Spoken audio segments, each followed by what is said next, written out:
le média, les experts. Belle journée sur M. Tout de suite, nous allons parler droit avec notre avocat chez Protecta. C'est Michele Baronnet qui est avec nous. Bonsoir Michele. Bonsoir.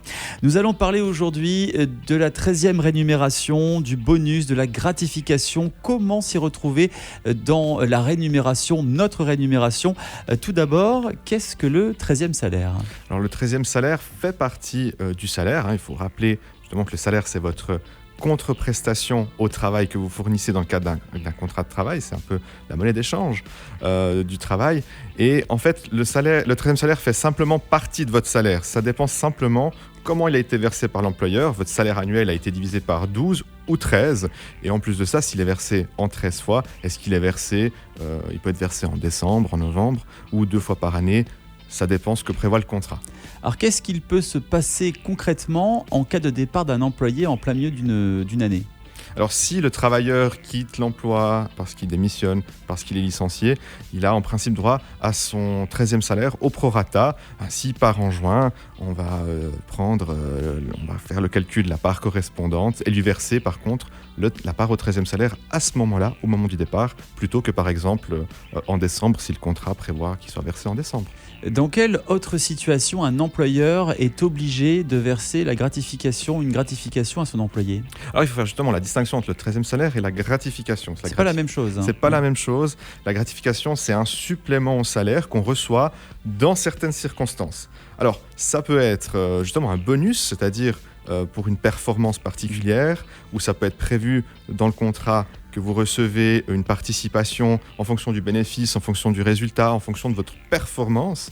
Et puis il y a aussi justement la gratification qui parfois est versée à bien plaire par l'employeur. Donc il faut voir selon le contexte si le travailleur y a droit, il peut y prétendre, ou si c'est simplement un versement ponctuel et qui ne sera pas forcément répété et auquel justement le travailleur ne peut pas prétendre.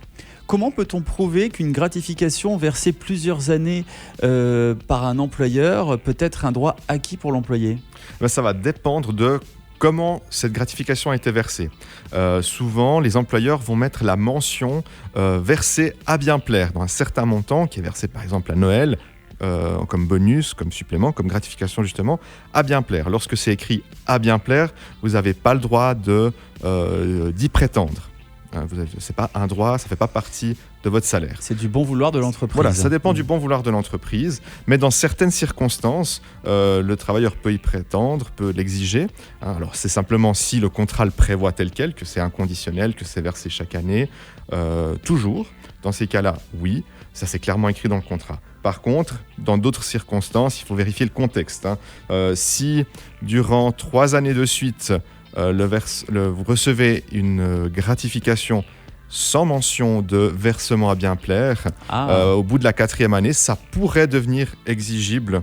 Le travailleur pourrait l'exiger. À nouveau, il faut vérifier le contexte, il faut à chaque fois vérifier au cas par cas. Au cas par cas, oui. De même, si par exemple dans votre équipe, tout le monde reçoit une gratification, sauf une personne, alors il pourrait y avoir dans certaines circonstances, ça c'est vraiment la jurisprudence qui le dit, dans certaines circonstances, il pourrait y avoir une inégalité de traitement, mais il faut le prouver, tout le monde ne sait pas qui a reçu quoi, c'est assez complexe et puis c'est vraiment très spécifique et au cas par cas. Est-ce qu'il y a encore un autre exemple en termes de gratification ?